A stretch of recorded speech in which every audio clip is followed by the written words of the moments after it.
Les villes de Mykolaïv et Odessa visées dans la nuit de lundi à mardi par les forces russes selon l'armée ukrainienne. 36 drones et 6 missiles ont ciblé le territoire ukrainien, tous interceptés par l'armée du pays. Mais leurs ondes de choc et leurs débris ont toutefois endommagé les infrastructures portuaires et plusieurs habitations. Autre ville portuaire attaquée, celle de Sébastopol, située sur la péninsule de Crimée, qui est sous annexion de Moscou depuis 2014. Le ministère de la Défense russe a évoqué ce mardi 28 drones neutralisés qui n'ont fait aucune victime ni causé de dégâts matériels. La Crimée, cible d'attaques constantes depuis dimanche. Le pont de la péninsule, cher à Vladimir Poutine, qui a été attaqué par l'Ukraine la veille, a rouvert partiellement à la circulation.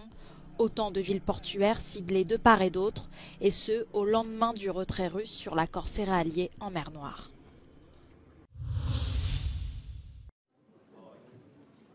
L'Ukraine au cœur des discussions du Conseil de sécurité de l'ONU, des débats qui interviennent 500 jours après le début du conflit, au moment où Moscou n'a pas renouvelé l'accord sur les exportations de céréales ukrainiennes.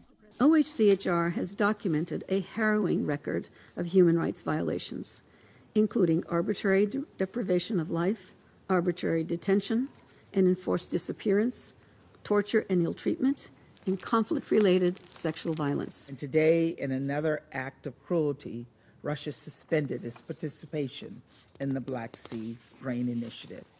This arrangement has brought stability to global food markets and lowered food prices for all. Pour la Russie, le compte n'y est pas.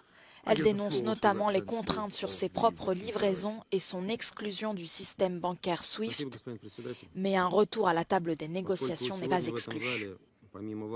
Без участия России Черноморская инициатива прекращает свое функционирование с 18 июля. Россия будет готова рассмотреть ее восстановление только при получении конкретных результатов, а не обещаний и заверений от западных столиц.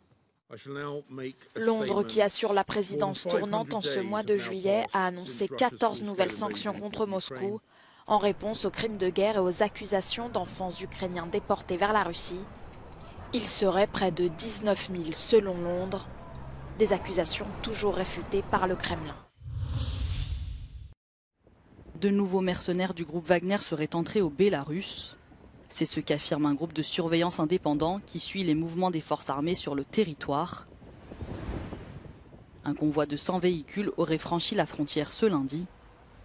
Selon la même source, il s'agit du troisième à entrer sur le territoire bélarus, depuis l'accord qui a mis fin à la mutinerie du groupe en Russie il y a 3 semaines.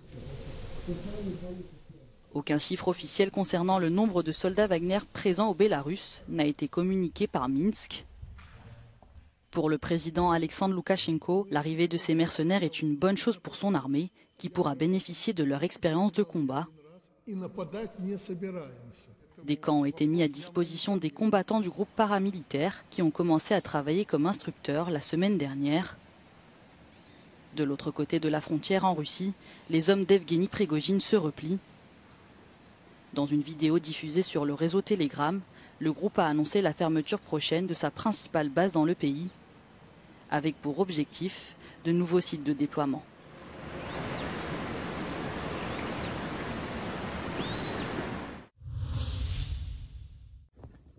Des vagues de chaleur et des incendies font rage dans le sud de l'Europe, en particulier autour du bassin méditerranéen. En Grèce, les vents violents entravent le travail des pompiers qui ont dû intervenir sur plusieurs fronts autour d'Athènes. 3 villes et une colonie de vacances accueillant plus de 900 enfants ont été évacués. La police a arrêté un suspect. En Espagne, l'incendie qui s'est déclaré samedi sur l'île de La Palma évolue favorablement, bien qu'il y ait encore plusieurs fronts actifs. Environ 3500 hectares et une vingtaine de bâtiments ont été ravagés. La plupart des 4000 personnes évacuées ont déjà pu regagner leur domicile. En Italie, le thermomètre devrait dépasser les 40 degrés ce mardi, notamment dans la capitale Rome. Le pays est également confronté à des incendies. La police enquête sur l'origine d'un feu qui s'est déclaré dimanche soir à l'aéroport de Catane. Les autorités ont suspendu tous les vols jusqu'à mercredi prochain. Feux de forêt, inondations, températures records, sécheresse. En Serbie également, le changement climatique fait des ravages. De plus en plus souvent, le pays des Balkans fait face à des conditions météorologiques extrêmes. Dejan Ivazinević est agriculteur à une centaine de kilomètres de Belgrade.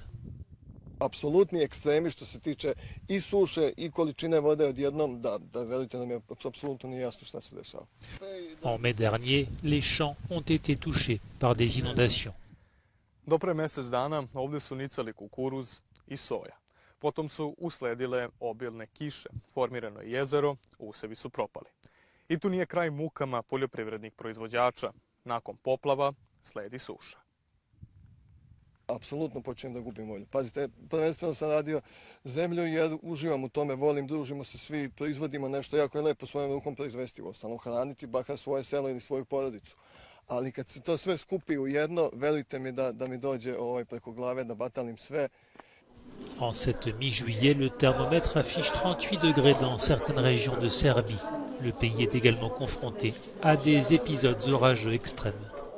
Na primjera radi, prethodnih 10 godina imali smo 3 toplotna talasa u toku godine, sada već imamo 5, zatim količinu od 50 litara po metru kvadratnom koja je uglavnom bila rezervisana za ceo jun ili jul, sada to u proseku padne za 12 sati. Des conditions climatiques qui favorisent la sécheresse, l'ennemi des agriculteurs.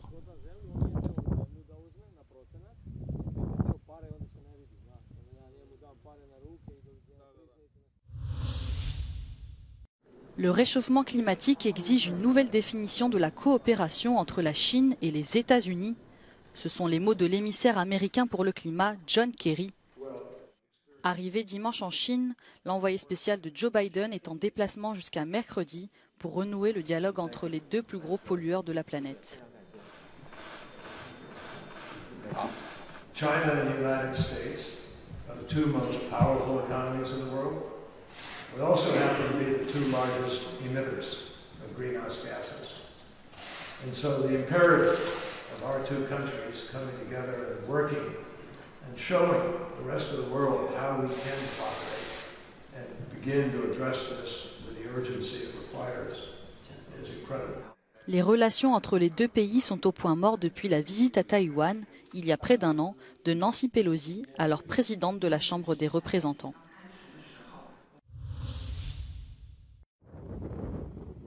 Des biologistes marins mènent une vaste enquête post-mortem sur les 55 baleines qui se sont échouées dimanche près de l'Écosse.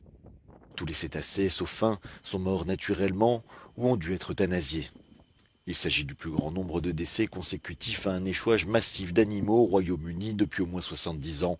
Selon l'une des théories avancées par les scientifiques, le groupe entier aurait suivi une baleine femelle en perdition sur la plage où elle est venue s'échouer.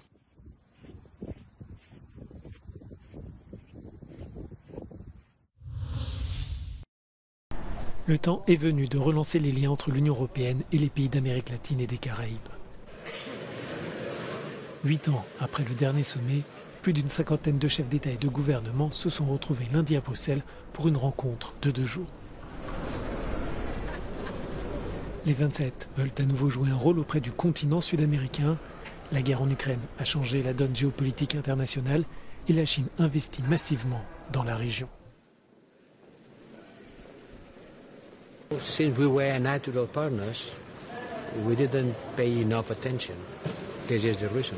The Europeans didn't pay enough attention to the Latin Americans. And now we have to react and taking into account the new geopolitical scenario with the emergence of China and the new role of Russia, we have to express and to show not only concern, but engagement. Mais au-delà du commerce, certains points restent en suspens et rendent difficile la rédaction de conclusions. Les pays d'Amérique latine souhaitent indiquer une référence au passé colonial de l'Europe et à d'éventuelles réparations concernant l'esclavage. I'm very hopeful that we will see a paragraph in the declaration addressing the historical legacies of native genocide and the enslavement of African bodies and something towards reparatory justice. Des difficultés sont aussi attendues sur une mention de la guerre en Ukraine. Les sensibilités sont très différentes de part et d'autre de l'Atlantique, mais aussi au sein du continent sud-américain. We want on both sides an ambitious text, and that's why there are some discussions still ongoing on the draft communique. On Ukraine, one thing is clear: a vast majority of the Latin American countries decided to condemn Russia, and this was translated in several votes in the General Assembly of the United Nations. Lors du scrutin à l'ONU, certains pays d'Amérique latine ont décidé de condamner l'invasion, d'autres ont préféré rester sur leur positionnement neutre et certains se sont alignés sur la Russie. Trouver les mots communs pour rassembler ces divergences de points de vue s'annonce délicat.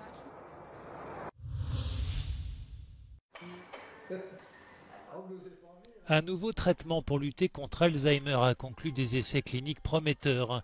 Développé par le laboratoire pharmaceutique Eli Lilly, le médicament a permis de ralentir la maladie chez les patients pris en charge à un stade précoce.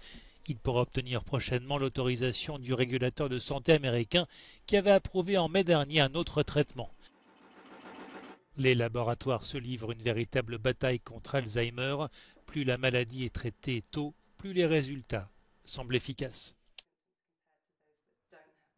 We're actually about to start a trial called primary prevention in people with genetic Alzheimer's disease. They know they have a mutation, but they are 25 years or so before they're due to get symptoms.